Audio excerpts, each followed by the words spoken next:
دوستو بنگلہ دیش نے میچ مکمل طور پر اپنی گرفت میں کیسے لیا؟ دوستو کل تک ایسا لگ رہا تھا کہ پاکستان کسی نہ کسی طریقے سے یہ میچ کنٹرول کر لے گا، کیونکہ بنگلہ دیش کی 3 وکٹیں گر چکی تھیں اور میچ برابر کی پوزیشن پر تھا۔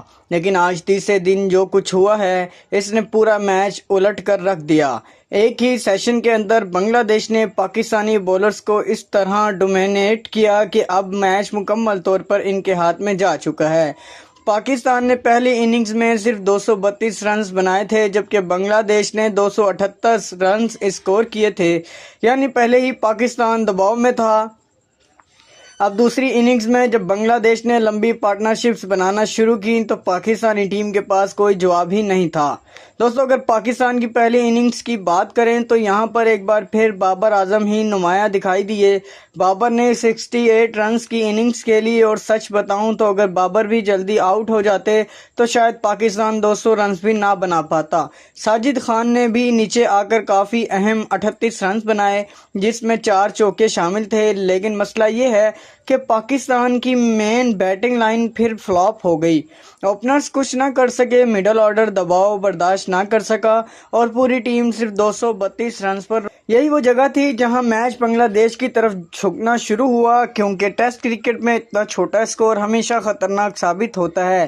جب بنگلہ دیش نے دوسری اننگ شروع کی تو پہلے ایسا لگا کہ پاکستان جلدی میچ میں واپس آ جائے گا، کیونکہ 3 وکٹیں گر چکی تھی، لیکن آج جیسے ہی کھیل شروع ہوا شنٹو اور مستفیض الرحمان نے پاکستانی بولرز پر حملہ کر دیا۔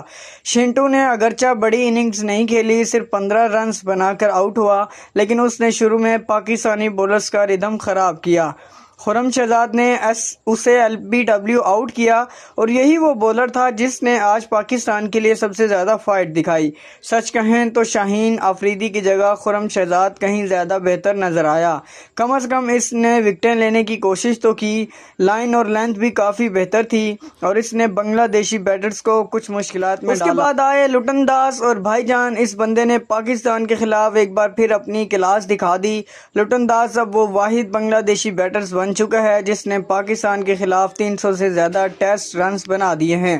یہ صرف رنز نہیں تھے بلکہ مکمل کنٹرول والی بیٹنگ تھی۔ اس نے پاکستانی بولرز کو کبھی سیٹل ہی نہیں ہونے دیا۔ جہاں سنگل چاہیے تھا وہاں سنگل لیا، جہاں باؤنڈری چاہیے تھی وہاں باؤنڈری نکالی۔ 69 رنز کی اننگ شاید اسکور بورڈ پر بہت بڑی نہ لگے، لیکن میچ کے حساب سے یہ بہت اہم اننگز تھی۔ حسن علی نے اسے آؤٹ ضرور کیا اور سعود شکیل نے اچھا کیچ بھی لیا، لیکن تب تک لٹن داس اپنا کام کر چکا تھا۔ اب آتے ہیں اس کھلاڑی کی طرف جس نے اصل میں پاکستان کی کمر توڑی، یعنی مستفیض الرحمان۔ بھائی جان، اس بندے نے آج پاکستانی بولرز کے ساتھ جو کچھ کیا وہ شاید پاکستانی فینس کافی عرصہ یاد رکھیں گے۔ 137 رنز کی اننگز، 12 چوکے اور اسٹرائک ریٹ ایسا کہ جیسے کوئی ون ڈے میچ کھیل رہا ہو۔ ٹیسٹ کرکٹ میں اس طرح کی بیٹنگ تب ہوتی ہے جب بولرز مکمل طور پر بے بس ہو جائیں، اور آج کل بالکل یہی ہوا۔ سب سے حیران کن بات یہ تھی کہ پاکستانی بولرز کے پاس اس کے خلاف کوئی پلان ہی نہیں تھا، کبھی شارٹ بال، کبھی فل لینتھ، کبھی سپن، لیکن مستفیض الرحمان ہر چیز آرام سے کھیلتا رہا۔ اس نے نہ صرف لٹن داس کا ریکارڈ توڑا بلکہ پاکستان کے خلاف 400 ٹیسٹ رنز مکمل کے ایک نئی تاریخ بھی بنا دی۔ دوستو اگر پاکستانی بولنگ لائن میں کسی نے تھوڑی بہت مزاحمت دکھائی تو وہ خرم شہزاد تھا۔ 20 اوورز میں 86 رنز ضرور دیے، لیکن 4 اہم وکٹیں بھی حاصل کی۔ اس نے شنٹو کو آؤٹ کیا، مہدی حسن معراج کو بولڈ کیا اور کئی مواقع پر اکیلا لڑتا ہوا دکھائی دیا۔ ہاں مس فیلڈنگ اس سے بھی ہوئی، لیکن کم از کم وہ وکٹیں لینے کی کوشش کرتا رہا۔ اصل مسئلہ یہ تھا کہ دوسرے اینڈ سے کسی بولر نے اس کا ساتھ ہی نہیں دیا۔ محمد عباس اور حسن علی کیوں بے اثر رہے؟ محمد عباس سے سب کو کافی امیدیں تھیں کیونکہ وہ ٹیسٹ اسپیشلسٹ، لیکن یہاں پر 23 اوورز میں صرف 1 وکٹ ملی اور 66 رنز پڑ گئے۔ میڈن اوورز میں ضرور کیجیے، لیکن جب پارٹنرشپ توڑنے کی ضرورت تھی تو وہ کامیاب نہ ہو سکے۔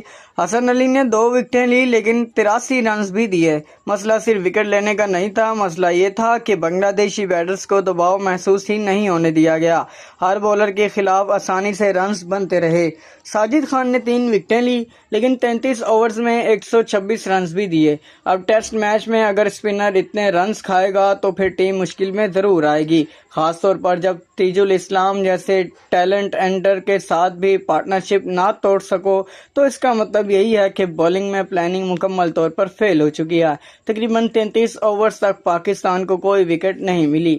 ایک اینڈ پر مین بیٹر کھیل رہا تھا اور دوسرے اینڈ پر بولر تیجل اسلام موجود تھا، لیکن پاکستانی بولرز اس کی وکٹ بھی نہ لے سکے۔ محمد رضوان کی کیپنگ نے میچ کہاں خراب کیا؟ اب بات کرتے ہیں محمد رضوان کی، کیونکہ یہاں پر سب سے زیادہ تنقید انہی پر بنتی ہے۔ 2 کیچ ڈراپ کیے جن میں مستفیض الرحمان کا اہم کیچ بھی شامل تھا، اور پھر وہی پرانی کہانی، ایج لگا، کیچ ہوا لیکن ریویو لینے میں کنفیوژن۔ کپتان پوچھتا رہا کہ ریویو لوں یا نہیں، لیکن رضوان کو خود یقین ہی نہیں تھا۔ بھائی جان، اگر اسپن بولنگ ہو رہی ہے اور کیپر سٹمپ کے بالکل قریب کھڑا ہے تو سب سے بہتر اندازہ اسی کو ہوتا ہے، لیکن آج پھر غلط ریویو ضائع کیے گئے اور جہاں اصل ریویو بنتا تھا وہاں گئے ہی نہیں۔ یہی چیز پاکستان کو مہنگی پڑ گئی۔ 437 رنز کا ٹارگٹ اور پاکستان کی امیدیں، اب پاکستان کے سامنے 437 رنز کا پہاڑ کھڑا ہے، اور یہی وہ ٹیم ہے جو پہلے اننگز میں صرف 232 رنز بنا سکی تھی۔ اگر پچھلے میچ کو دیکھیں تو عبداللہ فضل اور احسان اویس کی جگہ سے پاکستان 350 تک پہنچا تھا، لیکن دوسری اننگز میں جب وہ نہ چلے تو پوری ٹیم 167 رن پر ڈھیر ہو گئی تھی۔ اب سوال یہ ہے کہ کیا پاکستان واقعی 437 رنز چیز کر سکتا ہے؟ کاغذ پر تو بہت مشکل لگ رہا ہے، لیکن ٹیسٹ کرکٹ میں کچھ بھی ہو سکتا ہے۔ 2 دن ابھی باقی ہیں، ساری وکٹیں موجود ہیں، لیکن اگر پاکستان کو یہ میچ بچانا یا جیتنا ہے تو بیٹنگ لائن کو اپنی زندگی کی بہترین اننگز کھیلنی پڑے گی، ورنہ نہ صرف یہ میچ جائے گا بلکہ ورلڈ ٹیسٹ چیمپئن شپ فائنل کی ریس سے بھی پاکستان تقریباً باہر ہو جائے گا۔